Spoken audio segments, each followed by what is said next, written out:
مجلس احرار اسلام کے جانباز سرمست بے خود اور جری جوانوں، ہم حسب سابق آج پھر اسی دعوت کو، اسی فکر کو، اسی دین کو، اسی جذبے، اسی ولولے، اسی ہمیں، اسی تن تنے، اسی دغدغے اور اسی دبدبے کے ساتھ پھر دہرانے آئے ہیں۔ ساتھیوں، ہم نے بڑا طویل سفر کیا ہے یہاں تک پہنچنے کے لیے، اور اس سفر میں 10,000 سے زائد مسلمانوں نے اپنے خون کی قربانی دی ہے۔ شہدائے ختم نبوت کے خون کا صدقہ ہے کہ آج ہم پھر عقیدہ ختم نبوت کی دعوت دینے کے لیے یہاں جمع ہوئے ہیں، اور جب تک زندہ ہے، ہمارے جسم میں خون کا آخری قطرہ ہے اور ہمارا آخری سانس باقی ہے، ہم اس دعوت کو دہراتے رہیں گے، ہم اس کو سناتے رہیں گے، ہم اس کو پھیلاتے رہیں گے۔ اور سنو، ہمارے راستے میں، اس دعوت کے راستے میں کوئی رکاوٹ اگر آئے گی تو پہلے ہم اس رکاوٹ کو محبت سے، پیار سے، اخلاق سے اس کو ہٹانے کی، رکاوٹیں ڈالنے والوں کو سمجھانے کی پوری کوشش کریں گے۔ آئینی اور قانونی حدود کے اندر رہتے ہوئے ہم ان رکاوٹوں کو دور کرنے کی کوشش کریں گے، لیکن جب ہمارا راستہ روک دیا گیا تو ہم جہاں سے گزر جائیں گے۔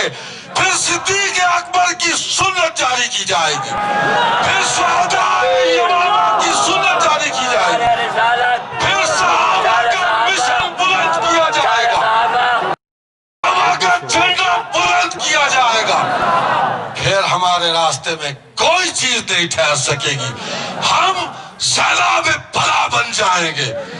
ہمیں دھمکیاں ملتی ہیں، ہمیں میسج آتے ہیں، ہمیں پیغامات موصول ہوتے ہیں، انٹرنیٹ پر جو انٹرنیشنل جغادری جن بدماشیوں کو رواج دے رہے ہیں اور جس طرح کفر و ارتداد کی تبلیغ کو وہ پھیلانے کی سعی ناتمام کر رہے ہیں، یہ فیس بک کی لڑائی ہے۔ تم ہمارے ساتھ، مجھے یاد ہے یہی جگہ تھی جب تمہارے مرزا طاہر نے مباہلے کا چیلنج دیا تھا، پوری دنیا میں اس نے ایک طوفان کھڑا کیا ہوا تھا، تو قائد احرار سید عطا المحسن بخاری رحمت اللہ علیہ نے فرمایا تھا تم مباہلہ کیا کرو گے؟ اور پنجابی چلو نے کیا سی، اوے تو میری بیڑی پھڑ لے، میں تیری بیڑی پھڑنا، تو بیڑی چھڑا لے تو میں تینوں مان جاؤں۔ نعرہ تکبیر! کیا سی، اور میں ایک کسون مارنا جے تو اٹھ جاوے تو پھٹا ہوں تیرے تو، ایک کسون، دوسرا کسون نہیں مارا گا۔ میں کہا تو میں نو اپنی قدم تے چک کے ایک قدم دور کے بھی کھا دے، میں تینوں مان جاواں، اور میں تینوں 2 انگلہ تے چک لواں۔ یہ بات نہیں ہے، ان سے کیا مباہلہ؟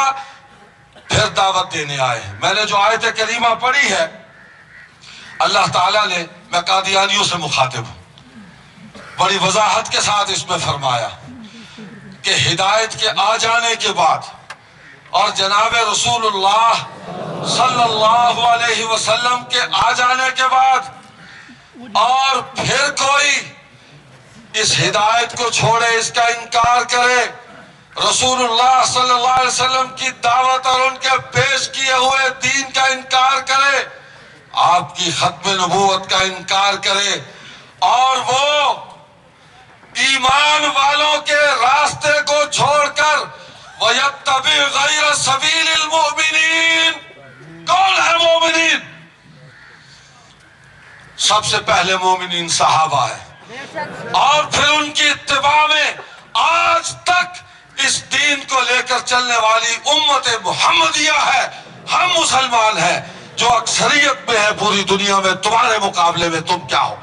وَيَتَّبِعْ غَيْرَ سَبِيلِ الْمُؤْمِنِينَ، جب غیر مومنین کے راستے کو اختیار کرو گے تو پھر کیا ہوگا؟ نُوَلِّهِ مَا تَوَلَّى وَنُصْلِهِ جَهَنَّمَ وَسَاءَتْ مَصِيرًا، پھر جو راستہ تم نے اپنے لیے پسند کیا، منتخب کیا، ہم اسی راستے پر تمہیں چلا دیں گے، اور یہ راستہ کہاں جاتا ہے؟ جہنم۔ وَنُصْلِهِ جَهَنَّمَ وَسَاءَتْ مَصِيرًا، بہت برا ٹھکانہ ہے۔